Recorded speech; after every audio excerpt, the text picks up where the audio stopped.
heading back to Vung Tau on the boat, and I'm feeling a little nostalgic today because the old death bullets that serviced this route for decades have been decommissioned, it seems, and we look to have pretty fancy new craft on the route, which is great, really. Yeah, so let's have a look. This is always an interesting ride. So if you want to get out on the river and have a little escape from Saigon, Vung Tau is a pretty interesting option.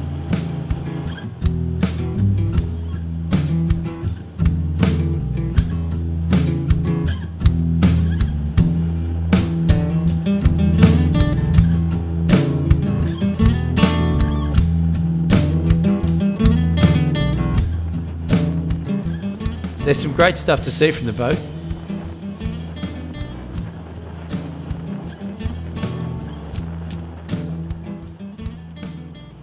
On arrival in Vung Tau, you'll be greeted by this rather risque statue, which at closer inspection isn't quite as erotic as it first seems.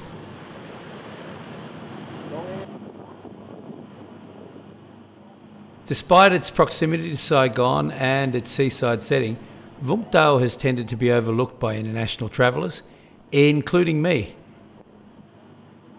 My visits over the decades have tended to be focused on Australia's presence here during the Vietnam War. This year, though, I decided to take a fresh look at Vung Tau. Less for its beaches, which aren't terribly special, and more for the town itself, which is actually quite special and a welcome respite from the chaos of Saigon. Vung Tau's location at the mouth of the Saigon River has made it a centre of shipping for centuries.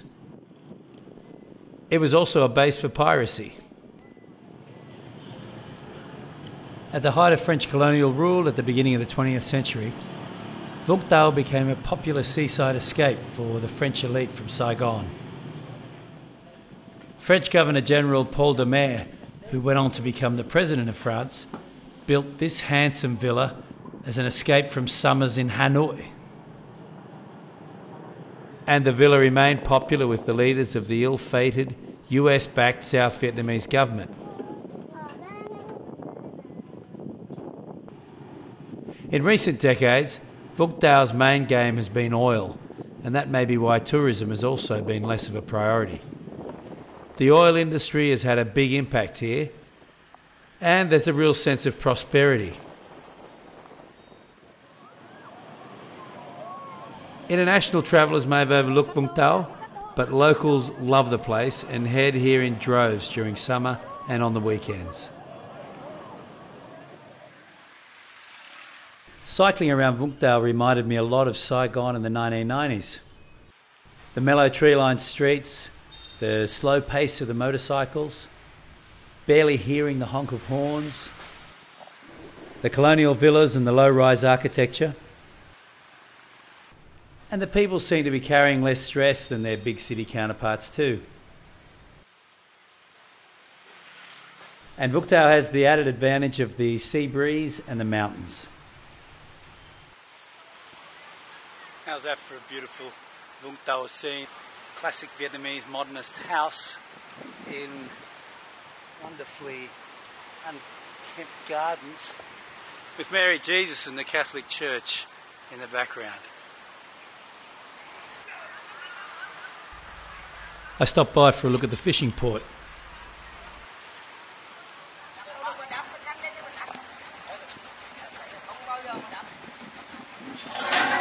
Ôi giời ơi, tốt quá, mừng quá.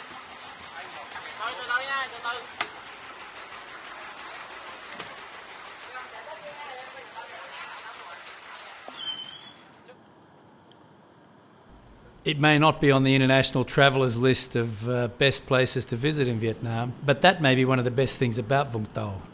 It has a well-earned reputation for delicious seafood, and something I belatedly discovered on my most recent visit is a lovely little collection of old-time eateries.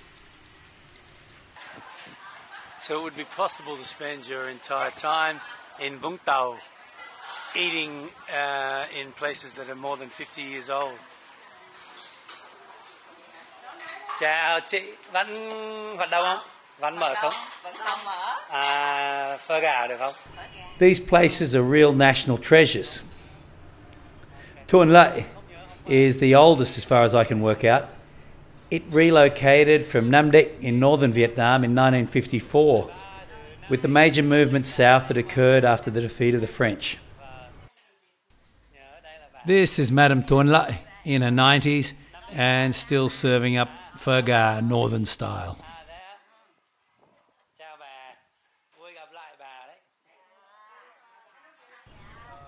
Newer openings, Nhật Ký from 1968 and Cây Đa a bit later, are also big on character and tasty local food.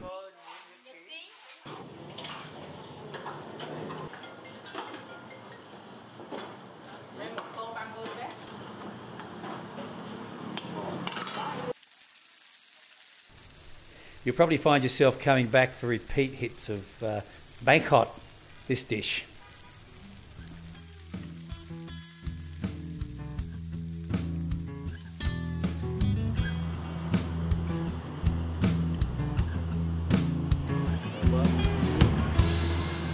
You'll find lots more independent travel information to Vung Tau and Vietnam at www.rustycompass.com. Thanks very much.